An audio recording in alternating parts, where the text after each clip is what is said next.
నా మీద కక్ష కట్టి నా మీద పగబట్టి అర్ధరాత్రి నా ఇంటి తలుపులు బద్దలు కొట్టి వేలాది మంది పోలీసులను పెట్టి చంద్రశేఖరరావు అర్ధరాత్రి పూట నన్ను కిడ్నాప్ చేశాడు.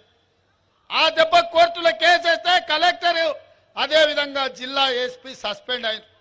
కుట్రలు కుతంత్రాలతోని కొడంగల్ నన్ను కేసీఆర్ అసెంబ్లీకి ఓడిస్తే 3 నెలలు తిరిగే లోపలనే మల్కాజ్గిరి పార్లమెంట్ లో దేశంలోనే అతిపెద్ద పార్లమెంటు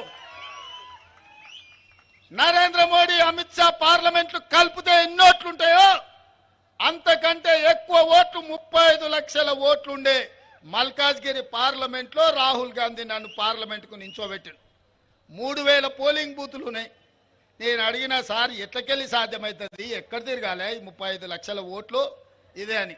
రాహుల్ గాంధీ గారు నాకు ఓ మాట చెప్పారు, రాష్ట్రం 4 కోట్ల మంది ప్రజలు చూశారు, పోలీసుల చేత నిర్బంధించి నీ తలుపులు బద్దలు కొట్టి నిన్ను ఓడగొట్టినరు, ప్రజలు నిన్ను వదులుకోవాలనుకుంటలేరు, ప్రశ్నించే గొంతుగా తెలంగాణ రాష్ట్ర ప్రజలకు అండగా ఉండాలి, నిన్ను గెలిపిస్తారు, నువ్వు పోయి పోటీ చేయిపో అని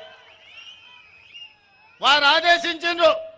నేను శిరస వహించిన నామినేషన్ వేసి 14 రోజుల్లో 35,03,000 బూతుల కార్యకర్తలే సైనికులై కథన రంగంలో దిగి మల్కాజ్గిరి పార్లమెంట్ లో నన్ను ఎంపీగా గెలిపించి ఢిల్లీకి పంపించారు.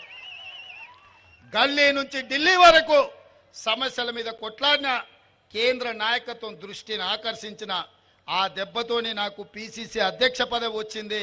నిజామాబాదు రైతుల ఆశీర్వాదంతో అధిష్టానానికి నమ్మకం వచ్చింది. ఆనాడు పిసిసి అయినా ఈనాడు తెలంగాణ రాష్ట్రానికి ముఖ్యమంత్రి అయినా